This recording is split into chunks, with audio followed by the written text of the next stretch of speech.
일단 확대하고 이제 공급한다라는 내용이 있습니다. 특히 김윤덕 장관이 짓겠다라는 말을 했는데 착공에 굉장히 무게가 들어가 있는 것 같아요. 네, 자세한 내용 소개해 주시죠. 네. 이번 주택 공급 확대 방안은 지난 수년간 좀 수도권에서 주택 공급이 위축되었기 때문에 그로 인한 국민의 주거 불안들을 해소하기 위해서 저희가 마련을 한 사항이고요. 네. 최근에 3년 정도 동안에 PF 경색이라든지 주택 건설 공사비가 워낙 급등하다 보니까 주택 건설이 크게 위축이 됐습니다. 그런 상황들이 앞으로 이제 주택 시장에 악영향을 미칠 것들을 좀 우려를 해서 이제 주택 공급을 단기간 내에 좀 확대하기 위한 방안을 마련을 한 것이고요. 예. 앞서서 그 말씀하신 내용들도 있지만 향후 5년 동안에 총 135만 호, 그래서 연 27만 호 정도 수준의 공급을 하겠다라는 내용을 이제 골자로 하고 있습니다. 특히 말씀을 하신 것처럼 착공 물량을 기준으로 하기 때문에 예. 좀 현실감 있는 체감 가능한 공급을 하겠다라는 데 방점이 찍혀 있다라고 보시면 될 것 같습니다. 네. 네. 내용을 살펴보면 이번 대책의 핵심이 공공의 역할이 좀 강화된다는 점인데 LH가 공공택지를 이제 민간에 매각을 하지 않고 직접 개발을 하게 됩니다. 이 부분도 좀 소개를 해주시죠. 네. 통상은 이제 공공택지를 개발을 할 때 LH가 땅을 다 조성을 하고 나면 그 택지를 한 40% 정도는 민간 건설사에 분양을 해서 땅으로 이제 분양을 해서 민간 건설사에서 거기에 주택을 건설하고 분양하는 형태로 진행을 해왔습니다. 예. 다만 그런 방식으로 진행을 하다 보니까 주택 건설 경기가 위축된 그런 상황에서는 민간 건설사 입장에서는 아무래도 주택을 공급해서 분양하는 것을 좀 주저하거나 뒤로 미룰 수밖에 없는 상황이 돼서 전체적인 주택 건설 그다음에 공급 이런 상황에 악영향을 미칠 수 있기 때문에 이번에는 LH가 그런 민간에 택지를 매각하는 방식이 아니라 직접 시행하는 방식으로 좀 추진을 하는 것으로 이번에 좀 새로 내용을 발표를 했습니다. 예. 그래서 이제 건설 업계에서는 이제 좀 경기 상황에 따라서 주택 공급 상황이 좀 변동성이 있을 수 있다면 공공에서 공급한다면 공급의 안정성 측면에서 굉장히 강점을 가질 수가 있기 때문에 공급을 안정적으로 꾸준하게 매년 비슷한 물량을 계속 공급을 할 수 있다라는 장점이 있고요. 또 그 민간 건설사 입장에서도 LH에서 직접 시행하고 이제 도급형으로 수행을 하게 되는 경우에는 미분양에 대한 그런 우려 없이 사업의 리스크를 좀 줄이면서 그 건설 공사들을 해나갈 수가 있기 때문에 그 장점이 어느 정도 있는 그런 모델이라고 생각하시면 될 것 같습니다. 네, 어떻게 시행을 하느냐에 따라 또 장단점이 분명히 있기 때문에 지금 말씀해 주신 그런 부분들이 장점이 될 수 있을 것 같은데 예. 아무래도 LH가 시행을 하게 되면 그동안 꼭 지적받아왔던 부분들이 있지 않습니까? LH의 재원이라든가 LH의 부채라든가 이런 부분들이 다시 또 수면 위로 올라올 수 있는 그런 부분들인 것 같습니다. 네. 재원은 어떻게 마련할 수 있을까요? 일단은 직접 시행 방식으로 시행을 한다라고 하더라도 과거에 이제 택지를 매각한 대금이 순차적으로 계속 들어올 거기 때문에 네. 단기적으로는 그런 자금에 대한 부분은 이렇게 크게 우려할 부분은 아니라고 생각을 하고요. 또 그 LH에서 만약에 부족한 부분이 있다라고 하면은 또 채권 발행을 통해서 채워나갈 수 있는 부분들이 있습니다.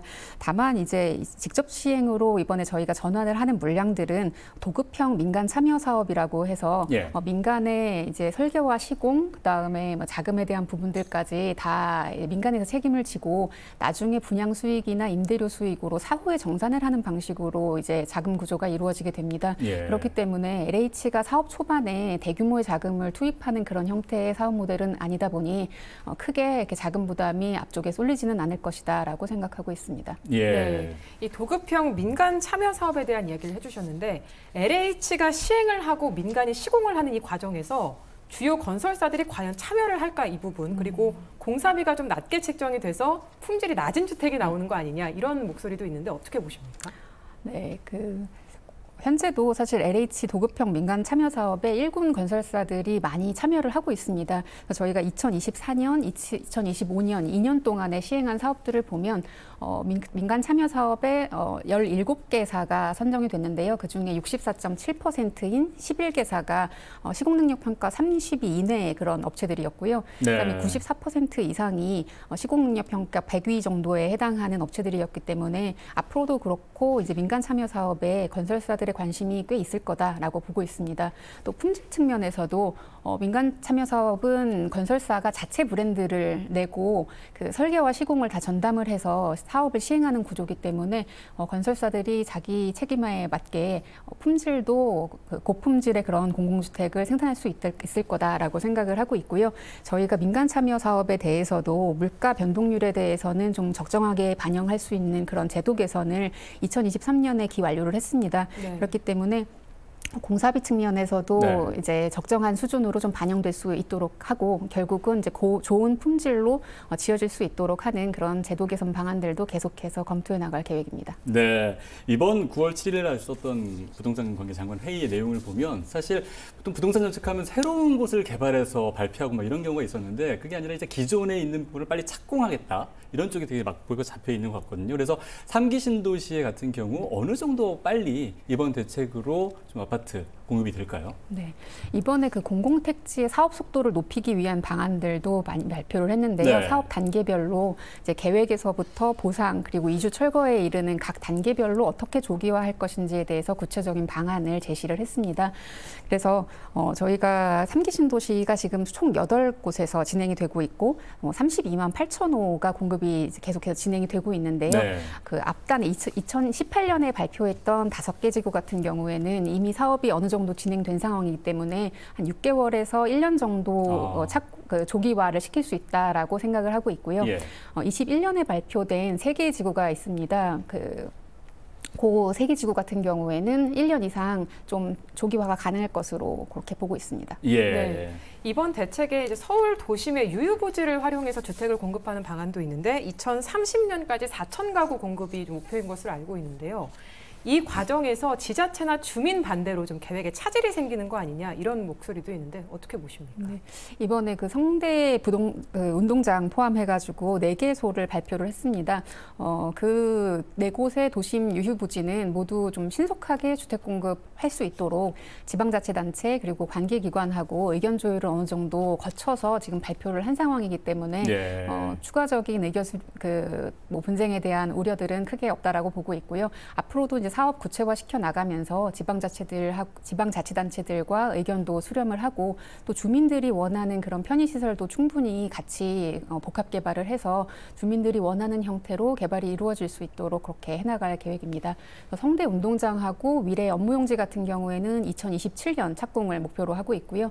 한국교육개발원하고 강서구 공공청사는 2028년 착공을 목표로 저희가 진행을 하고 있습니다. 앞으로 추진하는 과정에서도 지방자치단체 의견들 충분히 들어가면서 좀 진행할 수 있도록 할 계획입니다. 네, 특히 서울에는 땅이 없다라는 이야기가 좀 많이 나오는데 지금 말씀하신 그 지역들이 잘 조성이 되면 좀 숨통을 틀 수 있지 않을까라는 걸 생각이 드는데 노후 공공청사 재정비 말씀을 해주셨어요. 이게 과거에도 대책이 사실 추진이 되어왔던 부분인데 이번 대책이 좀 다른 점이 있다면 어떤 것들이 있을까요? 네, 그 노후 공공청사 사업은 말씀하신 대로 과거에서부터 좀 선례가 있는 사업들이 예. 있습니다. 네. 근데 과거의 사업을 추진하면서 LOU로 작용했던 그런 문제점들을 이번에 좀 개선 방안을 같이 발표를 하면서 진행을 할 거기 때문에 과거에 이제 문제되었던 그런 사업 지원 요소들은 상당 부분 해소될 수 있을 것이라고 보고 있습니다. 예. 예를 들어서 과거에는 이제 사업을 추진할지 여부가 전적으로 지금 그 청사를 사용하고 있는 기관의 의사에 좀 많이 의존하는 문제가 있었습니다. 그렇다 보니까 원활하게 좀 사업 추진이 안 되는 그런 문제들이 있었거든요. 그래서 이번 대책에서는 특별법을 제정해서 범부처 추진 체계를 좀 구축을 하고 그래서 30년 이상 된 노후 공공청사 같은 경우에는 주택으로 복합 개발을 할지 검토를 일단 의무화를 하고 그다음에 복합 개발을 하기로 확정된 경우에는 사용권을 좀 사업 시행 주체한테 확실하게 좀 부여를 해서 사업을 안정적으로 추진하갈 수 있는 그런 기반들을 특별법 통해서 좀 만들어 나갈 계획입니다. 네. 네. 이번에 공공도심 복합 사업도 좀 추진이 되는데 공공기관이 개발이 어려운 지역을 좀 개발하는 이제 사업인데요. 보니까 시즌2라는 말이 붙었는데 문재인 정부 때 시즌1이 추진이 좀 됐었습니다. 둘 어떤 차이가 좀 있을까요? 네. 우선 제일 큰 점이 사실 이 사업이 한시 사업으로 당시에 이제 도입이 됐었습니다. 근데 이번에 공급 대책을 저희가 발표를 하면서 사업 일모를 폐지해서 상설화시키겠다라는 방안을 발표를 했습니다. 그래서 공공도시 복합 사업이 상설화가 되면 기존 사업들도 더 안정적으로 추진을 해나갈 수가 있고 또 신규 사업지를 발굴하는 데 있어서도 좀 강점으로 작용을 할 것이라고 생각을 하고 있습니다. 또 이제 저층 주거지에 그 공공도심 복합 사업을 하는 경우에는 에도 좀 용적률을 최대 1.4배까지 그 부여할 수 있도록 제도 개선도 추진할 계획이기 때문에 사업성도 크게 개선이 될 것으로 보여서 이제 이 사업이 조금 더 원활하게 진행할 수 있을 것으로 보이고요.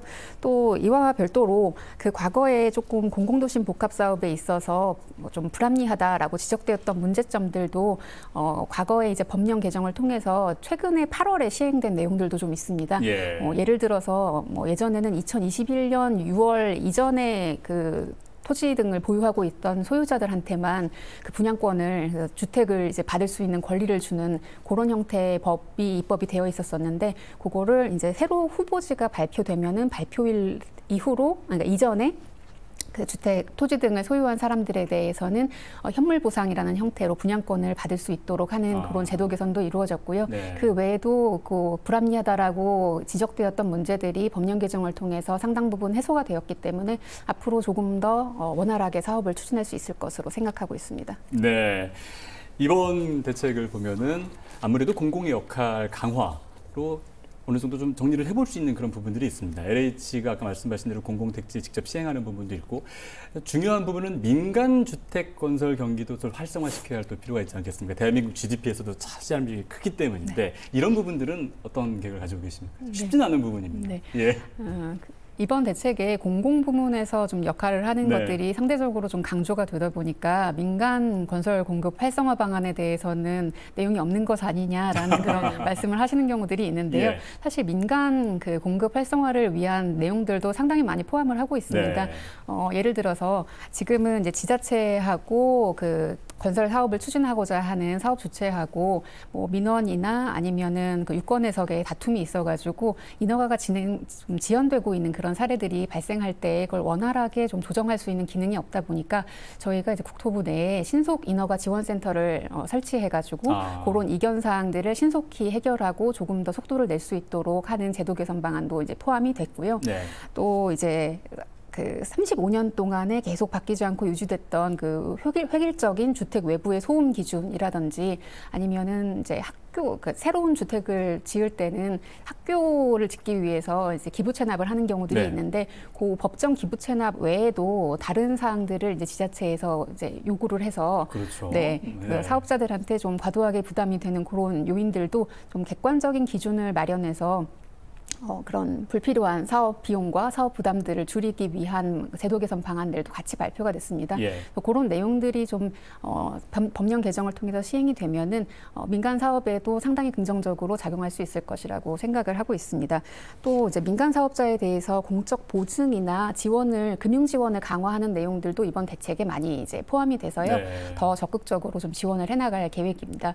또 이제 서울 같은 경우에는 특히 재개발 재건축에서 공급되는 그 물량이 상당 부분으로 굉장히 큽니다. 그래서 그래서 정비 사업을 활성화하기 위한 방안들도 이번에 많이 이제 포함이 되었습니다. 정비 사업 추진 절차를 간소화해서 최대 3년까지 좀 단축할 수 있도록 제도 개선 방안을 좀 담았고요. 그리고 이제 사업성 개선을 위해서 국공유지에 대한 그 지원이라든지 아니면 건축 밀도를 좀 더 높일 수 있는 방안 이런 내용들도 좀 담아서 법령 개정을 추진할 계획이기 때문에 민간 건설 측면에 있어서도 상당히 많은 내용이 담겨 있다라고 봐주시면 될 것 같습니다. 네, 말씀하신 대로 인허가도 줄여주고 또 10년 보통 재건축하면 10년 정도 걸린다고 하는데 10년 이상 걸립니다. 그렇죠, 이상 걸리죠. 최대 3년이면은 그 기간도 단축이 되고 민간 주택 경기가 좀 활성화되는 계기가 됐으면 좋겠습니다. 네. 말씀해주신 그 대책의 주택 공급을 늘릴 수 있는 다양한 방안들이 있는데 또 한편에서는 서울, 그러니까 많은 사람들이 원하는 이 서울 핵심 지역에는 주택이 얼마나 좀 공급이 되는 거냐 이 부분에 대한 궁금증을 갖고 계시거든요. 어떻게 보시나요? 네, 이번 대책에도 이제 저희가 포함을 시켰지만 서울에서 연간 한 6만 7천 호 이상의 주택이 공급될 것으로 저희 생각을 하고 있습니다. 그게 과거에 최근 3년간 평균이 한 3만 9천 호 정도 되기 때문에 네. 그 양과 비교하면은 1.7배 정도 되는 수준이고 서울에서도 적지 않은 주택이 공급이 될 거다라고 생각하시면 될 것 같습니다. 앞서서 말씀드렸지만 재개발, 재건축, 활성화를 위한 다양한 방안들도 담았고 또 공공도심 복합 사업들도 많은 물량이 지금 서울에서 진행이 되고 있기 때문에 공공도심 복합 사업 그리고 이제 공공주택으로 공공택지 개발로 건설이 되고 있는 서리풀지구도 지금 많이 앞당겨가지고 이제 사업을 시행할 계획이고요. 또 다양한 그 국공유지나 유휴부지 개발 그리고 노후 공공청사 개발 또 그리고 수서 영구임대 같은 그 영구 임대주택에 대한 전면적인 재건축 이런 내용들이 서울 시내 곳곳에 지금 사이트들이 분포를 하고 있기 때문에 그런 사업들을 통해서도 서울 시내에 공급이 될 수 있을 거다라고 생각하고 있습니다. 네, 지금 서울의 핵심지에서 말씀을 해주셨는데 아무래도 많은 분들이 서울 집값은 다시 올라가서 주택 안정에 관심이 많으신데 또 지역 같은 경우는 미분양 또 이런 얘기가 나오고 있거든요. 지금 말씀하신 그런 서울 시내라든가 이런 부분들의 대책을 통해서 수도권의 집값 안정이라든가 이런 부분들은 어느 정도 영향을 줄 수 있을까요? 네, 앞서서도 말씀하셨던 것처럼 이번 대책의 특징이 사실 착공을 기준으로 하고 있다라는 겁니다. 근데 이제 착공이 되게 되면 분양주택 같은 경우에는 통상 착공 이후에 3개월에서 6개월 정도 후에는 분양으로 이제 시장에 공급이 되거든요. 근데 사실 새로운 주택을 구입하려고 대기하는 그런 수요들 측면에서 보면 분양이 되면 곧 어떤 사람한테 그 집이 돌아갈지 주인이 결정이 되는 거기 때문에 즉각적으로 좀 공급 효과가 나타날 수 있다라고 이제 보고 있습니다. 그래서 저희가 이번에 공급에 대한 확대 방안도 이제 발표를 했지만 그 앞서서 이제 6.27 대책을 포함해서 좀 주택 수요 관리에 대한 부분들도 좀 계속해서 챙겨나갈 계획이기 때문에 적극적인 주택 수요 관리 방안 그리고 지속적인 공급이 잘 맞물린다면 주택 시장 안정화에도 기여할 수 있을 것이라고 생각하고 있습니다. 네. 이번에 나온 대책들이 좀 차질 없이 이행이 돼서 주택 공급이 좀 원활히 이루어져야 되겠다 이런 생각이 드는데요. 앞으로 향후 계획 마지막으로 말씀 부탁드립니다. 네. 주택 시장의 안정 차원에서는 이제 수요 관리도 중요하고 사람들이 원하는 곳에 적재적소에 신속하게 주택을 공급하는 것이 또 무엇보다 중요할 것 같습니다. 수요와 공급 측면에서 저희가 시장 안정될 수 있도록 이번에 주택 공급 확대 방안이 신속하게 좀 진행이 되고 이행이 될 수 있도록 관련 법령 재개정을 포함해서 필요한 후속 조치들을 속도감 있게 잘 챙겨나가도록 하겠습니다.